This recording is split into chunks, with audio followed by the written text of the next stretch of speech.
Tanaman acem-acem merupakan salah satu tanaman liar yang ternyata kaya akan manfaat. Tumbuhan liar yang satu ini memiliki zat senyawa kimia yang ternyata sudah digunakan oleh para petani sejak lama untuk membersihkan diri setelah berladang. Hal ini pun menggerakkan hati Eka Lestari Wahyuni untuk menciptakan sejumlah inovasi dari tanaman acem-acem di Desa Sumber Mufakat, Kabanjahe, Sumatera Utara. Berikut liputannya.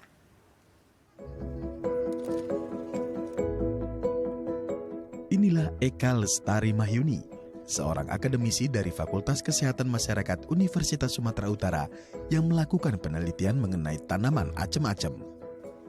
Penelitian terhadap tanaman dengan nama latin Oxalis deradunensis ini dilakukan Eka pada tahun 2016 karena tanaman liar ini banyak dijumpai di Kabupaten Karo dan kerap dimanfaatkan petani untuk membersihkan tangan mereka setelah selesai beraktivitas. Dari penelitian tersebut terungkap bahwa zat saponin yang ada pada tanaman ini berperan sebagai antimikroba yang dapat menghilangkan senyawa kimia dari cairan pestisida. Hasil dari penelitian tersebut Eka manfaatkan dengan membuat aneka produk dari tanaman ini. Di tangan perempuan 44 tahun ini, tanaman acem-acem dapat diolah menjadi hand sanitizer, sabun, hingga pestisida nabati.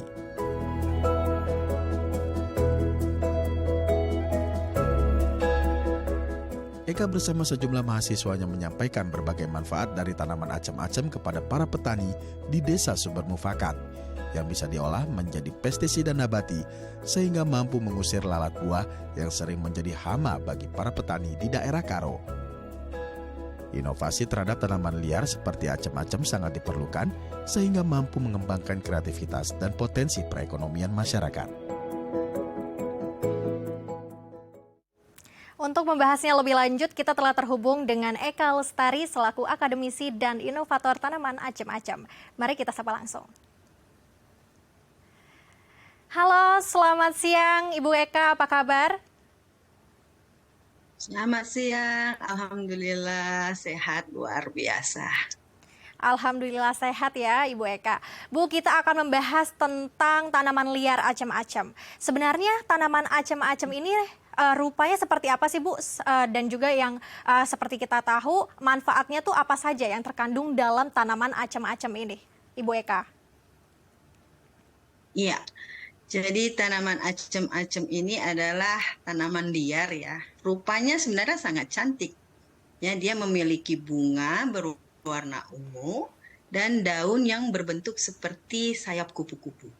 Jadi tanaman ini dengan daunnya ini dia tergolong clover ya, semanggi. Lebih tepatnya sebagai semanggi gunung lah, karena ini ditemukan di daerah pegunungan Tanah Karo, tepatnya di desa di mana saya meneliti, yaitu Desa Sumber Mufakat, daerah Kabanjahe.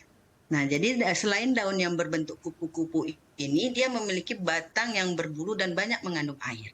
Nah, kalau kita cabut itu akarnya itu berbentuk seperti umbi yang bergerombol. Sehingga dia sebenarnya kalau tumbuh di habitatnya di Karo sangat cepat untuk tumbuh gitu.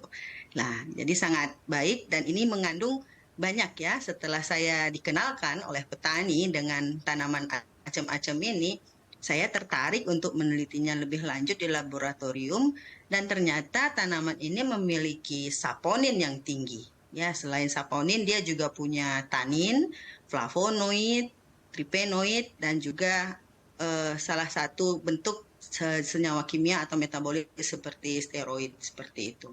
Nah, jadi dari khasiat saponin yang sebenarnya berfungsi sebagai pembersih ini, inilah yang melatar belakangi saya membuatnya menjadi salah satu produk yang saat itu untuk membantu para petani ini agar bisa mengurangi paparan pestisida. Karena kita tahu ya petani Karo ini cukup sangat-sangat luar biasa menggunakan pestisida. Dan di ladang itu tidak ada media untuk membersihkan diri ya, tidak ada air dan juga tidak ada sabun. Nah, oleh karena itulah dengan penggunaan tanaman ini yang dikenalkan oleh mereka mengandung saponin karena ini juga merupakan satu potensi lokal ya. Jadi lagi marak-maraknya local wisdom waktu itu sehingga kita coba membuat bagaimana dari sebuah tanaman bisa diolah menjadi satu produk yang inovatif dan bisa dimanfaatkan oleh semua petani di daerah Karo. Seperti itu. Baik, Ibu Eka. Berawal dari untuk membersihkan pestisida bagi para petani, lalu Ibu kembangkan dan diteliti ya Bu ya, untuk Ya. bagaimana manfaat yang terkandung dalam tanaman acam-acam. Lalu bagaimana nih Bu, awalnya Ibu Eka tertarik untuk meneliti sampai akhirnya ternyata tumbuhan atau tanaman acam-acam ini kaya akan manfaat dan juga dikembangkan menjadi produk-produk yang bisa mendulang ekonomi bagi para petani di Karo, Ibu Eka. Ya, awalnya itu berangkat daripada saya sedang studi S3. Ya, jadi sedang melakukan penelitian untuk disertasi saya pastinya. Dan di situ saat kita melakukan penelitian itu topik saya itu memberdayakan petani agar dia dapat mencegah dan mengurangi resiko paparan pestisida tersebut. Nah, salah satu programnya ya saya membuat satu gerakan masyarakat petani mengatasi racun. Salah satu programnya untuk meningkatkan personal hygiene mereka. Jadi saya tuh keliling tuh ke ladang-ladang petani, ya kita wawancarai, saya observasi, saya amati, sampai akhirnya saya bertanya, apa ya Pak yang Bapak lakukan kalau sudah setelah menyemprot pestisida, bagaimana Bapak menjaga agar tidak terkena lagi paparan pestisida? Jawabannya sederhana awalnya. Ya kami mandi Bu, pulang, ya kan? Kemudian ya kalau nggak cuci tangan gitu. Ya, jadi beberapa ladang di daerah Karo itu ada menyimpan sumber air, tapi tidak semua ladang punya sumber air. Nah, pakai apa cuci tangannya? Saya bilang gitu. Nah, disebutlah salah satu sabun cuci piring ya, nggak usah kita sebut. Dan dia malah meminta pada saya tuh awalnya, gimana Bu, Ibu sediakan aja ini biar kami semua cuci tangan pakai sabun ini. Nah, di situ saya bilang, ya nggak efektif saya ya, karena kayak penelitian saya itu adalah kualitatif sehingga saya probing lagi lebih lanjut. Kalau misalnya sabun ini nggak ada dan saya sediakan juga nggak ada manfaat, Pak. Saya bilang, kenapa? Karena nggak semua ladang punya air. Gimana pakai sabun tanpa air? Saya bilang seperti itu. Nah, baru kita kembangkan lagi, saya probing lagi sampai akhirnya saya tanya. Saya tahu ini masyarakat Karo ya terkenal itu sebenarnya para ahli racun ya, ahli ramu. Paling tahu dia bagaimana memanfaatkan tanaman-tanaman di ladangnya untuk solusi di bidang pertaniannya, untuk membunuh hama ataupun untuk mengobati penyakit-penyakit. Itu terkenal sekali ya pada masyarakat Karo. Nah, dan saya juga menggali hal itu. Nah, pernah nggak di sini? Kalau dulu saya pernah menggunakan, ibu saya mengajarkan pakai daun ini atau batang ini atau bunga ini untuk mengobati sesuatu atau yang lain. Ada nggak misalnya yang ditanamkan tuh di situ? Nah, jadi dengan pertanyaan saya seperti itu menarik menurut petani. Kok ibu tahu ya? Ya iya tahu, kan memang begitu. Masyarakat petani di sini pasti tahu banyak khasiat dari tanaman di sini. Nah, dari situlah saya diajak dan dikenalkan, masukkan dan menunjukkan tanaman acem-acem ini di balik semak-semak. Nah, kami kalau nggak ada air, nggak ada sabun, kami pakai daun ini. Seperti itulah ungkapan dari petani salah satu partisipan saya. Dan di situ juga dipraktekkan. Jadi caranya sangat sederhana, daun ini diambil cukup segenggam, ditaruh sedikit air lalu digosok-gosokkan di tangan mereka. Nah, hasilnya jangankan hanya cairan pestisida yang lengket ya saat itu. Tanah, pasir, bahkan warna karena terkena sirih ya budaya di Karo banyak yang suka makan sirih. Itu yang merah lengket di jari bisa hilang bersih sempurna. Nah, dan pada saat mereka gosok itu berbuih. Wah, menarik saya pikirnya. Itulah yang membuat saya tertarik.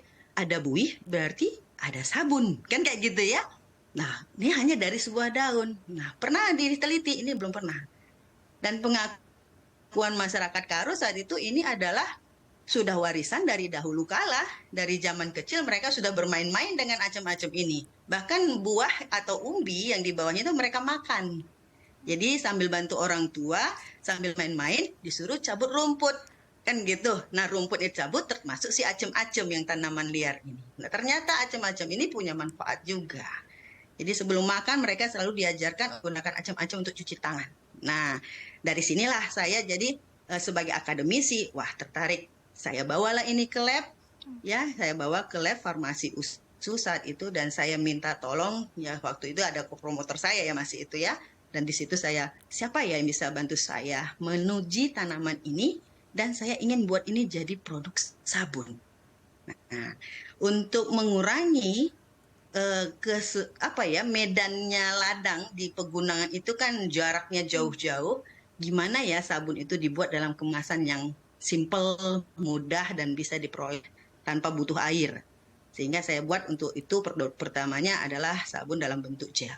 Jadi saya hand soap gel. Nah, ini sudah terjadi, dan ternyata masyarakat juga sangat surprise ya saat itu. Wah, bisa ya Bu jadi sabun? Bisa. Nah, dan sabun ini juga sudah pernah saya upgrade ya. Naik levelnya itu masuk ke dalam satu program dari Kemendikbud-Dikti.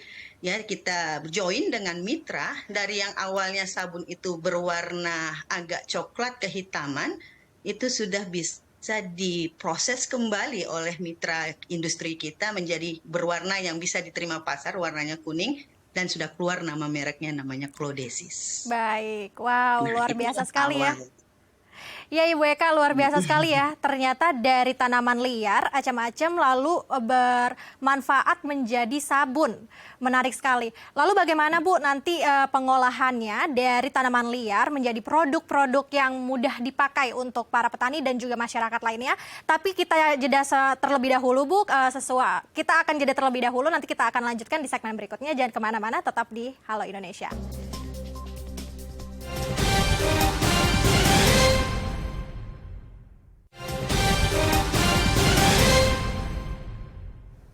Terima kasih pemirsa masih bersama kami di Halo Indonesia, dan kita masih akan melanjutkan perbincangan dengan Ibu Eka Lestari selaku akademisi dan inovator tanaman acem-acem. Ibu Eka, kita akan melanjutkan perbincangan lagi Bu tentang tanaman acem-acem. Lalu bagaimana nih Bu cara mengolahnya sehingga tanaman acem-acem ini dijadikan produk yang memiliki fungsi dan juga manfaat yang banyak sekali, Ibu Eka? Baik, caranya adalah berangkat dari tanaman ini kita ekstrak dulu. Ya, jadi diekstrak dulu, dan kita tadi sudah uji dia memiliki banyak sekali metabolit sekunder yang bermanfaat. Nah, untuk sabun mungkin untuk mengolahnya adalah kita akan memasukkan ekstrak ini dalam campuran bahan tambahan yang memang formulasi standar untuk sebuah sabun. Nah, jadi kalau itu tinggal mencampurkan dengan memasukkan kandungan ekstrak, dan itu sudah diuji efektivitasnya yang berapa persen ekstrak yang akan dimasukkan. Nah, pengolahannya itu sangat sederhana sesuai dengan produk-produk. Nah, acem-acem ini juga bukan cuma sebagai sabun ya, itu juga kalau mengolah tanaman ini saya juga sudah mengambil manfaat dari flavonoidnya yang berfungsi sebagai antioksidan, itu sudah dibuat dalam bentuk produk serbuk effervescent. Dan juga krim anti-aging yang sudah diuji pada petani wanita di daerah Langkat saya lakukan itu. Nah, kemudian produk ini juga kita sederhanakan, tidak hanya gel, kita buat bentuk spray, sudah bentuk hand sanitizer juga. Dan di tahun 2023 kemarin saya sudah coba juga mengolah dari metabolit sekunder yang dimilikinya, ternyata dia juga efektif sebagai pestisida nabati. Nah, kalau pengolahannya pasti sesuai dengan produk apa yang mau kita buat, karena itu sesuai dengan campurannya ya. Tapi hanya pestisida nabati ternyata ini sangat ampuh. Saya nggak butuh formulasi ataupun tambahan lain, cukup ekstrak murninya. Ya, cukup ekstrak murni itu sudah bisa membantu petani untuk mengurangi ataupun mengendalikan serangan lalat buah yang menjadi masalah momok ya, yang belum terselesaikan sampai saat ini di daerah Tanah Karo. Seperti itu mungkin pengolahannya. Baik. Nah, dan untuk sabun sudah dibantu dengan mitra. Baik Ya. Ibu, sabun, hand sanitizer, dan juga pestisida nabati untuk mengusir hama ya Bu di para petani. Lalu bagaimana Bu respon petani melihat ternyata tanaman yang ada di Kabanjahe, tanaman liar seperti acam-acam ini bermanfaat, dan juga bagaimana mereka juga ikut serta membuat si sanitizer ini. Bagaimana Bu Eka? Ya. Untuk masyarakat mereka sangat bangga mungkin ya, karena ini adalah warisan nenek moyang, dan saya sudah membawa potensi lokal mereka sampai ke beberapa diversifikasi produk. Nah, melatih mereka saat itu yang sudah dilatih adalah membuat hand sanitizer karena itu lebih simple dari produk yang lainnya.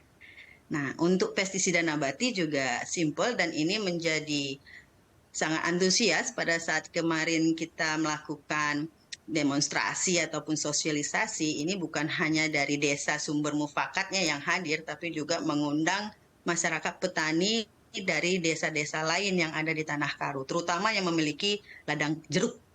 Nah, karena ladang jeruk ini biasanya sering diserang oleh si lalat buah.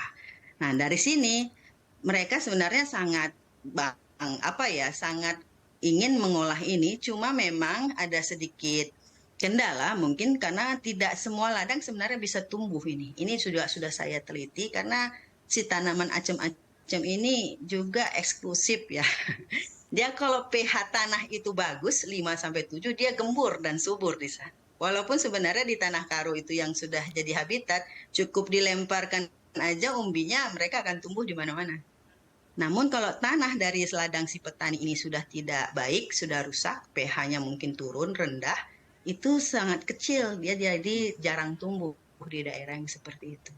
Karena tanaman ini dia suka yang lembab dan banyak mengandung air. Jadi dia memang senang dengan seperti bunga-bunga yang lainnya seperti itu. Baik Ibu, ini tanaman acem-acem juga ternyata eksklusif ya Bu ya, hanya bisa mungkin di beberapa tanah dan juga pertanian-pertanian yang khusus gitu, seperti Kaban Jahe, mereka tumbuh dengan subur ya Bu. Lalu Bu Eka, lalu Bu Eka bagaimana nih Bu, tanaman acem-acem juga dapat menjadi media, tadi saya lihat di tayangan juga menjadi media belajar ya bagi mahasiswa di sana untuk belajar lebih dalam bagaimana tentang tanaman acem-acem juga ini ternyata juga bisa diolah dan juga mencukupi kebutuhan ekonomi masyarakat di pertanian di Kaban Jahe, Sumatera Utara. Ya, benar. Ini bisa menjadi pembelajaran mulai dari awal pertama ya. Saya terutama bidang kesehatan masyarakat. Ya, kesehatan masyarakat bidang saya sudah mengajak juga mahasiswa mereka belajar ternyata mengatasi racun itu sebenarnya banyak inovasi yang bisa digali dari apa yang dimiliki oleh masyarakat setempat seperti itu. Tidak lagi hanya sekedar menggunakan APD atau membersihkan yang lain-lain. Ternyata inovasi seperti ini sebenarnya sangat banyak. Bahkan ada lagi yang saya diskusikan bersama petani, ada lagi jenis yang lebih efektif dari si bunga ungu. Karena acem-acem ini juga ada yang berwarna kuning dan ada biji asemnya itu. Itulah yang sering paling suka digunakan untuk makanan oleh petani.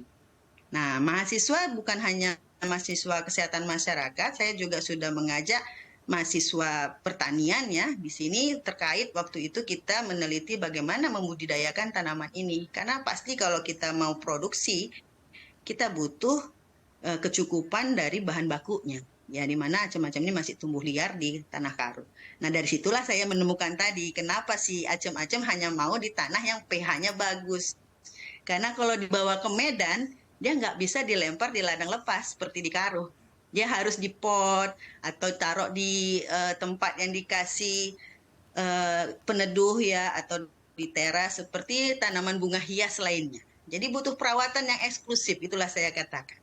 Bahkan karena ini memang bagus dan sehat, ya kita sudah coba lintas koordinasi ya dengan daerah Langkat waktu itu kita coba budidaya di Langkat, ternyata karena cuaca yang berbeda antara gunung dan daratan mempengaruhi pertumbuhannya. Nah, jadi kalau tata letaknya benar, mereka akan tumbuh dengan cantik. Gitu. Baik Ibu, wow menarik sekali ya, tanaman acem-acem ini ternyata juga bisa dibudidayakan, tapi lihat dulu ya Bu ya pH-nya apakah baik untuk tanaman acem-acem ini, karena juga bisa subur dengan digunakan untuk menjadi inovasi-inovasi ke depannya. Semoga dari tanaman acem-acem ini juga diharapkan dapat terus dibudidayakan ya Bu Eka di sana di Medan Sumatera Utara dan juga di wilayah lainnya. Terima kasih Ibu Eka sudah berbincang bersama kami di Halo Indonesia. Ya, sama-sama. Terima kasih. Sehat selalu. Pemirsa, seperti apa budidaya tanaman kapur di Medan Sumatera Utara? Informasinya akan kami sajikan sesaat lagi, tetap di Halo Indonesia.